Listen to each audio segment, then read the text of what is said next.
Hello friends, welcome to Sunitha kitchen. ఈరోజు మన ఛానల్లో ఒక హెల్దీ అండ్ టేస్టీ రెసిపీని చూపించబోతున్నాను. అది వచ్చేసి ఏంటంటే కాకరకాయ కారపొడి అండి. కారపొడి చాలా చాలా టేస్టీగా ఉంటుందండి. కాకరకాయ ఇష్టపడిన వాళ్ళు కూడా చాలా ఇష్టంగా తింటారు, అంత బాగుంటుంది. ఇప్పుడు తయారీ విధానాన్ని మీకోసం సింపుల్గా చూపిస్తాను. ముందుగా నేను ఇక్కడ 400 గ్రాముల కాకరకాయలు తీసుకున్నాను. వాటిని శుభ్రంగా కడిగి పైన ఉన్న చెక్కుని లైట్గా తీసాను. ఆ తర్వాత మరలా ఒకసారి కడిగి రెండు వైపులా చివర్లు కట్ చేసి రౌండ్ చక్రాల్లాగా కట్ చేసుకోవాలి కాకరకాయ ముక్కల్ని. ఆ తర్వాత వీటిపైన తడి ఏమీ లేకుండా ఇలా ఆరబెట్టుకోవాలండి కాటన్ క్లాత్ మీద. ఇవి పూర్తిగా ఆరిన తర్వాత మిగతా ప్రాసెస్ చూద్దాము. ఇప్పుడైతే ఈలోపు కారపొడికి కావాల్సిన ఇంగ్రీడియంట్స్ వేయించుకుందామండి. ముందుగా స్టవ్ మీద ఒక ప్యాన్ పెట్టుకొని ఇందులోకి 2 టేబుల్ స్పూన్ల వరకు పచ్చిశనగపప్పు, 2 టేబుల్ స్పూన్ల మినపగుళ్ళు లేదా మినపప్పు, అలాగే 1 టేబుల్ స్పూన్ వరకు ధనియాలు వేసుకోవాలి.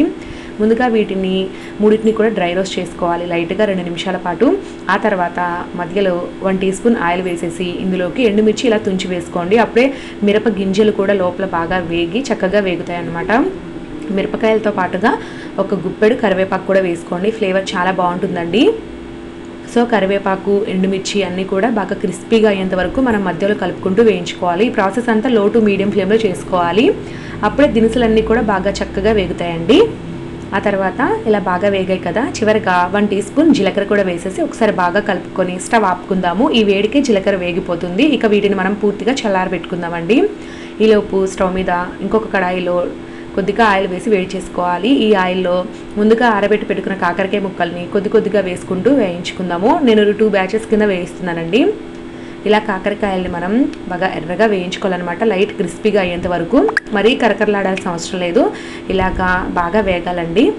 ఇలా బాగా వేపుకున్న తర్వాత వీటిని పక్కకు తీసుకొని మిగతా కాకరకాయ ముక్కల్ని కూడా వేయించుకుందాము. ఇక చివరగా 4-5 టేబుల్ స్పూన్ల వరకు పల్లీలను వేసి దోరగా వేయించి పక్కకు, ఈ పల్లీలు బాగా దోరగా వేగిన తర్వాత వీటిని పక్కకు తీసేసుకుందామండి. ఇప్పుడైతే దినుసులన్నీ కూడా బాగా వేగిపోయాయి. వీటన్నిటిని ఒక చిన్న మిక్సీ జార్లో వేసుకోవాలి. వీటితో పాటుగా రుచికి సరిపడా ఉప్పు, పల్లీలు కొంచెం చల్లారాక వాటిలో సగం వరకు వీటిలో యాడ్ చేసుకోవాలన్నమాట. మిగతా సగంని పొడి చేసిన తర్వాత విడిగా కలుపుకోవాలన్నమాట. అందువల్ల సగం వేసేసి ఇలా మనం మిక్సీ జార్లో గ్రైండ్ చేసుకుందామండి. మెత్తగానే గ్రైండ్ చేసుకోండి. ఈ పొడినంతా ఒక ప్లేట్లోకి తీసేసుకుందాము. ఇప్పుడు మిక్సీలోకి కాకరకాయ ముక్కల్ని వేసేసి వాటిని కూడా ఇలా కచ్చాపచ్చగా గ్రైండ్ చేసుకోవాలి. మరీ మెత్తగా పొడిలా చేసుకోకూడదు అనమాట. ఇలా అక్కడక్కడ ముక్కలు తగులుతూ ఉండేలా కచ్చాపచ్చగా గ్రైండ్ చేసుకొని వేసుకోవాలి. చివరగా ఒక 20 వెల్లుల్లి రెబ్బల్ని కూడా మనం ఇలాగా గ్రైండ్ చేసుకోవాలండి కచ్చాపచ్చగా, లేదంటే పక్కన రోట్లో అయినా దంచి వేసుకోండి, అలాగైనా ఫ్లేవర్ చాలా బాగుంటుంది. ఇక పక్కన పెట్టుకున్న కొన్ని పల్లీలను కూడా వేసుకోండి, విడిగా పెట్టుకున్నాం కదా, వాటిని వేసుకొని ఇప్పుడు మనం మొత్తం కూడా బాగా కలిసే విధంగా కలుపుకోవాలి. అప్పుడు ఇక్కడ ఇవన్నీ కూడా ముద్దలాగా కాకుండా పొడి పొడిగా వస్తుందన్నమాట. ఇలా బాగా కలుపుకున్న తర్వాత ఉప్పు సరిపోయిందా లేదా అనేది చెక్ చేసుకోండి. సరిపోకపోతే ఇక్కడే కొద్దిగా సాల్ట్ యాడ్ చేసుకోవచ్చు. నాకైతే పర్ఫెక్ట్గా సరిపోయిందండి. చాలా అంటే చాలా బాగుంది. ఈ పొడిని వేడి వేడి అన్నంలోకి కొద్దిగా వేసుకొని అలాగే కాస్త నెయ్యి వేసుకొని కలుపుకొని తింటూ ఉంటే ఎంత బాగుంటుందో అసలు.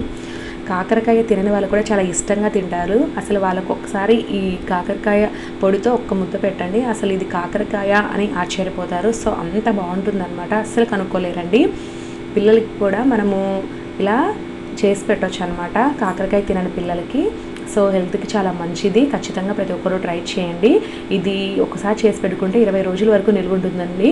అదే ఫ్రిడ్జ్లో పెట్టుకుంటే ఇంకా ఎక్కువ రోజులే ఉంటుందన్నమాట. సో వీడియో కనుక మీకు నచ్చినట్లయితే వీడియోని లైక్ చేసి మీ ఫ్రెండ్స్ అండ్ రిలేటివ్స్కి వీడియోని షేర్ చేయండి. Thank you for watching.